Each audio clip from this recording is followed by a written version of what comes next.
ফাআলুল lima ইউরিদ, তিনি যা ইচ্ছা তাই করতে পারেন।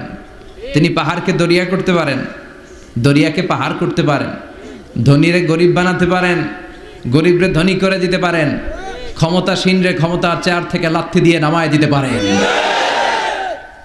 আবার যারা মাজলুম, যারা নির্যাতিত, তাদেরকেও ক্ষমতার চেয়ারে বসায় দিতে পারে। এজন্য কেউ যেটা পারে না, পারে কে? আজকে 21শে ফেব্রুয়ারি, বৃহস্পতিবার। বৃহস্পতিবার বিশ্বনবী রোজা রাখতেন, সোমবার আর বৃহস্পতিবার। আপনারা রাখেন তো? সুযোগ হলে রাখবেন। সোমবার বৃহস্পতিবার রোজা রাখা সুন্নাহ, আমরা যেন সুন্নাহর উপরে থাকতে পারি। 21শে ফেব্রুয়ারি অত্যন্ত আমাদের জাতীয় জীবনে গুরুত্বপূর্ণ একটা দিন। ভাষার জন্য লড়াই করে রক্ত দিয়েছে গোটা বিশ্বে, এটার উদাহরণ বিরল, কোথাও পাওয়া যায় না। শুধু আমরাই আমাদের ভাষার জন্য জীবন দিয়েছি। আবার আমরা এই ভাষার লগে লগে অন্য ভাষাতেও এখন কথা কই। কথা কন, হিন্দি আছে না নাই? আমাদের ছেলেমেয়েরা দুর্ভাগ্যজনক হলেও সত্য, বাংলার চেয়ে হিন্দি জানে ভালো। কঠিন বাংলা বোঝে না, মাগের হিন্দি সব মুখস্থ। কি কপাল পোড়া জাতি!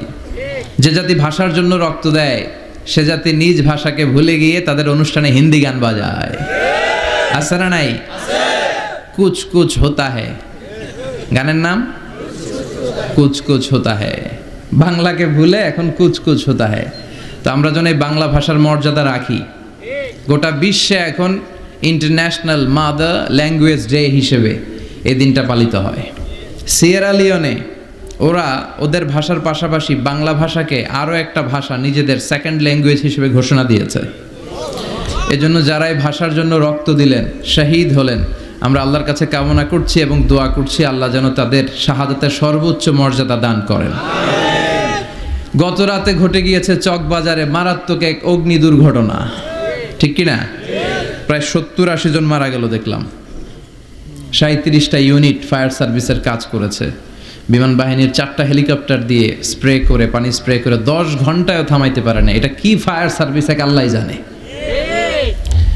উদ্ধার কর্মীরা যদি সেনাবাহিনী, বিমান বাহিনী সব মিলে 10 ঘন্টায় আগুন থামাতে না পারে, ওই বাহিনীর তো আমাদের দরকার নাই।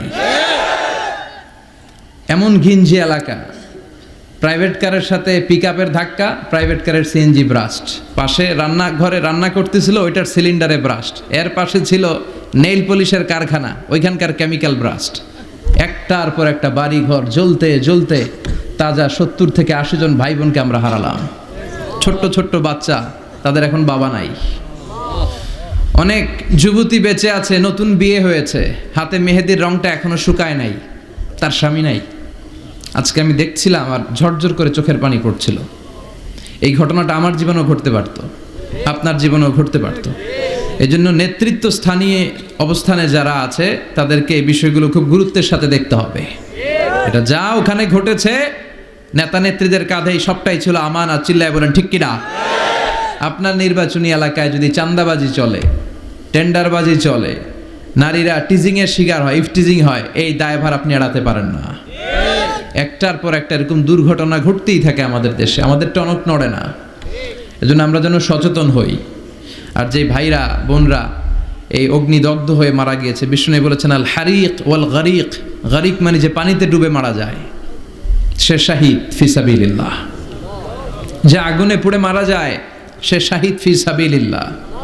আমরা 70-80 জনের কথা শুনেছি হসপিটালের বার্ন ইউনিটে, এখনো অনেকে মৃত্যুর সাথে পাঞ্জা লড়ছে।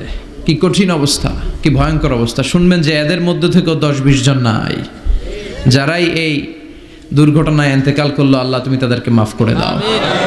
তাদের পরিবার বর্গকে ধৈর্য ধারণ করার তৌফিক দান করো। তাদের সবাইকে শাহিদ হিসেবে তুমি কবুল করো।